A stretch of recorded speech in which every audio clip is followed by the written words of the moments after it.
بسم اللہ الرحمن الرحیم۔ شروع اللہ کا نام لے کر جو بڑا مہربان نہایت رحم والا ہے۔ یاسین،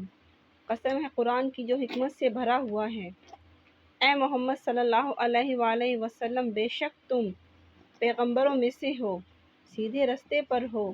یہ قرآن غالب و مہربان کا نازل کیا ہوا ہے تاکہ تم ان لوگوں کو جن کے باپ دادا کو خبردار نہیں کیا گیا تھا خبردار کر دو کہ وہ غفلت میں پڑے ہوئے ہیں۔ ان میں سے اکثر پر اللہ کی بات پوری ہو چکی ہے، سو وہ ایمان نہیں لائیں گے۔ ہم نے ان کی گردنوں میں طوق ڈال رکھے ہیں اور وہ ٹھوڑیوں تک پھنسے ہوئے ہیں، تو ان کی گردنیں اکڑی ہوئی ہیں۔ اور ہم نے ان کے آگے بھی دیوار بنا دی اور ان کے پیچھے بھی، پھر ان پر پردہ ڈال دیا تو یہ دیکھ نہیں سکتے۔ اور تم ان کو خبردار کرو یا نہ کرو، ان کے لیے برابر ہے، یہ ایمان نہیں لائیں گے۔ تم تو صرف اس شخص کو خبردار کر سکتے ہو جو اس نصیحت یعنی قرآن کی پیروی کرے اور رحمان سے غائبانہ ڈرے، سو اس کو مغفرت اور بڑے ثواب کی بشارت سنا دو۔ بے شک ہم مردوں کو زندہ کریں گے، اور جو کچھ وہ آگے بھیج چکے اور جو ان کے نشان پیچھے رہ گئے ہم ان کو قلم بند کر لیتے ہیں، اور ہر چیز کو ہم نے کتاب روشن یعنی لوح محفوظ میں لکھ رکھا ہے۔ اور ان سے گاؤں والوں کا قصہ بیان کرو جب ان کے پاس پیغمبر آئے، یعنی جب ہم نے ان کی طرف 2 پیغمبر بھیجے تو انہوں نے ان کو جھٹلایا، پھر ہم نے تیسرے سے تقویت دی تو انہوں نے کہا کہ ہم تمہاری طرف پیغمبر ہو کر آئے ہیں۔ وہ بولے کہ تم اور کچھ نہیں مگر ہماری طرح کے آدمی ہو، اور رحمان نے کوئی چیز بھی نازل نہیں کی، تم محض جھوٹ بولتے ہو۔ انہوں نے کہا کہ ہمارا پروردگار جانتا ہے کہ ہم تمہاری طرف پیغام دے کر بھیجے گئے ہیں، اور ہمارے ذمے تو صاف صاف پیغام پہنچا دینا ہے، اور بس۔ وہ بولے کہ ہم تم کو اپنے لیے منحوس سمجھتے ہیں، اگر تم باز نہ آؤ گے تو ہم تمہیں سنگسار کر دیں گے اور تم کو ہم سے دکھ دینے والا عذاب پہنچے گا۔ انہوں نے کہا کہ تمہاری نحوست تمہارے ساتھ ہے کیا اس لیے کہ تم کو نصیحت کی گئی؟ نہیں، بلکہ تم ایسے لوگ ہو جو حد سے تجاوز کر گئے ہو۔ اور شہر کے پرلے کنارے سے ایک آدمی دوڑتا ہوا آیا، کہنے لگا کہ اے میری قوم، پیغمبروں کے پیچھے چلو، یسوع کے جو تم سے صلہ نہیں مانگتے اور وہ سیدھے رستے پر ہیں۔ اور میں کیوں ذات کی پرستش نہ کروں جس نے مجھے پیدا کیا، اور اسی کی طرف تم کو لوٹ کر جانا ہے۔ کیا میں اس کو چھوڑ کر اوروں کو معبود بناؤں کہ اگر رحمان مجھے نقصان پہنچانا چاہے تو ان کی سفارش مجھے کچھ بھی فائدہ نہ دے سکے اور نہ وہ مجھے چھڑا ہی سکے؟ تب تو میں کھلی گمراہی میں پڑ گیا۔ میں تو تمہارے پروردگار پر ایمان لایا ہوں، سو میری بات سن رکھو۔ حکم ہوا کہ وحشت میں داخل ہو جا۔ بولا کاش میری قوم کو پتہ چل جائے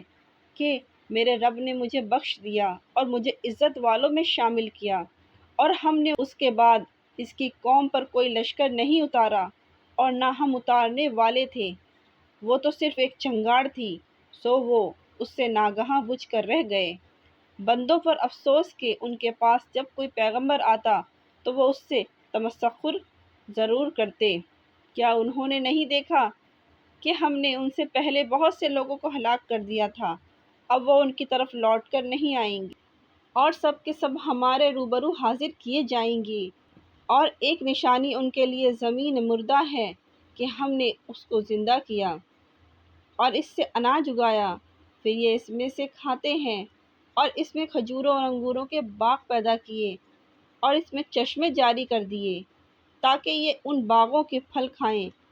اور ان کے ہاتھوں نے تو ان کو نہیں بنایا، تو پھر کیا یہ شکر نہیں کرتے؟ وہ ذات پاک ہے جس نے زمین کی نباتات کے اور خود ان کے اور جن چیزوں کی ان کو خبر نہیں سب کے جوڑے بنائے۔ اور ایک نشانی ان کے لیے رات ہے کہ اس پر سے ہم دن کو کھینچ لیتے ہیں تو اسی وقت ان پر اندھیرا چھا جاتا ہے اور سورج اپنے مقرر رستے پر چلتا رہتا ہے۔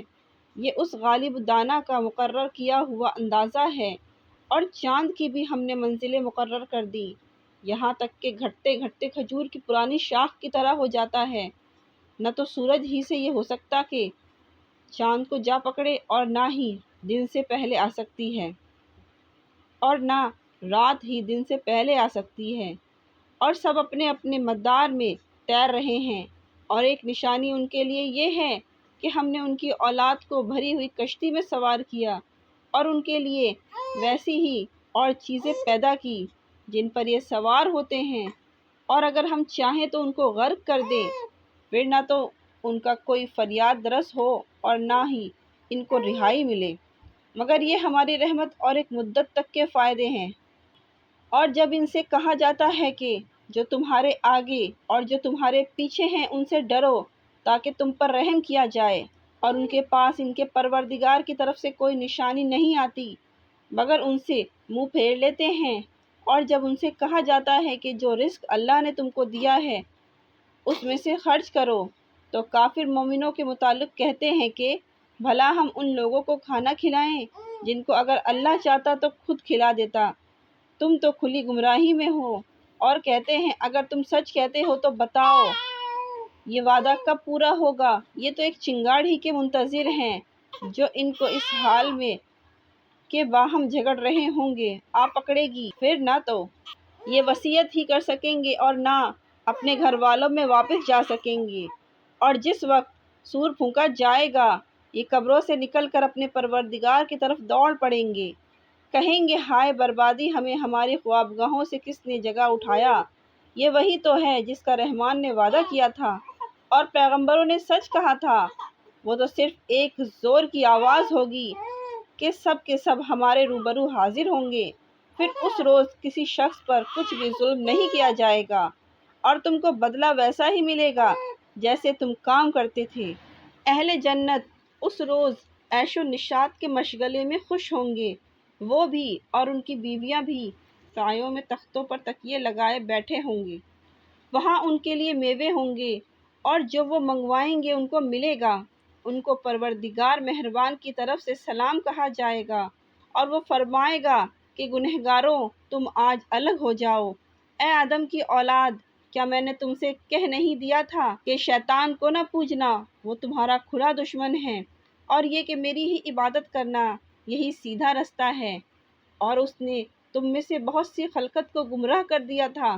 تو کیا تم سمجھتے نہیں تھے یہی وہ جہنم ہے جس کی تمہیں دھمکی دی جاتی تھی، جو تم کفر کرتے رہے اس کے بدلے آج اس میں داخل ہو جاؤ، آج ہم ان کے منہوں پر مہر لگا دیں گے اور جو کچھ یہ کرتے رہے تھے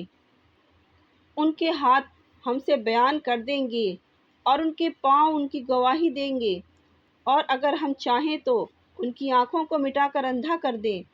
پھر یہ رستے کو دوڑیں تو کہاں سے دیکھ سکیں گے، اور اگر ہم چاہیں تو ان کی جگہ پر ان کی صورتیں بدل دیں، پھر وہاں سے وہ نہ آگے جا سکیں اور نہ پیچھے لوٹ سکیں، اور جس کو ہم بڑی عمر دیتے ہیں تو اسے تخلیق میں اوندھا دیتے ہیں، یعنی اسے بچپن کی کمزوری والی حالت کی طرف لوٹا دیتے ہیں،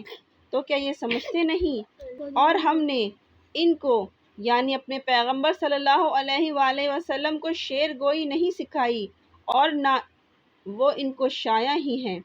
یہ تو محض نصیحت ہے اور صاف صاف قرآن ہے تاکہ اس شخص کو جو وہ زندہ ہو خبردار کرے اور کافروں پر بات پوری ہو جائے۔ کیا انہوں نے نہیں دیکھا کہ جو چیزیں ہم نے اپنے ہاتھوں سے بنائی ان میں سے ہم نے ان کے لیے مویشی پیدا کر دیے اور یہ ان کے مالک ہیں، اور ان کو ان کے قابو میں کر دیا تو کوئی تو ان میں سے ان کی سواری ہے اور کسی کو یہ کھاتے ہیں، اور ان میں ان کے لیے اور فائدے اور پینے کی چیزیں ہیں، تو کیا یہ شکر نہیں کرتے؟ اور انہوں نے اللہ کے سوا اور معبود بنا لیے ہیں کہ شاید ان سے ان کو مدد پہنچے، مگر وہ ان کی مدد کی ہرگز طاقت نہیں رکھتے، اور وہ ان کی فوج بنا کر حاضر کیے جائیں گے، تو ان کی باتیں تمہیں غمناک کر دیں، یہ جو کچھ چھپاتے اور جو کچھ ظاہر کرتے ہیں ہمیں سب معلوم ہے۔ کیا انسان نے نہیں دیکھا کہ ہم نے اس کو نقطے سے پیدا کیا، پھر وہ تڑاک پڑاک جھگڑنے لگا اور ہمارے بارے میں مثالیں بیان کرنے لگا اور اپنی پیدائش کو بھول گیا، کہنے لگا کہ جب ہڈیاں بوسیدہ ہو جائیں گی تو ان کو کون زندہ کرے گا؟ کہہ دو کہ اس کو وہ زندہ کرے گا جس نے ان کو پہلی بار پیدا کیا تھا، اور وہ ہر طرح کی تخلیق کو جانتا ہے، وہی جس نے تمہارے لیے سبز درخت سے آگ پیدا کی، پھر تم اس کی ٹہنیوں کو رگڑ کر ان سے آگ نکالتے ہو۔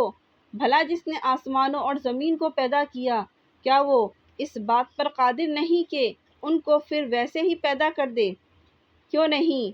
اور وہ تو سب کچھ پیدا کرنے والا کامل علم والا ہے۔ ان کی شان یہ ہے کہ جب وہ کسی چیز کا ارادہ کرتا ہے تو اس سے فرما دیتا ہے کہ ہو جا، تو وہ ہو جاتی ہے۔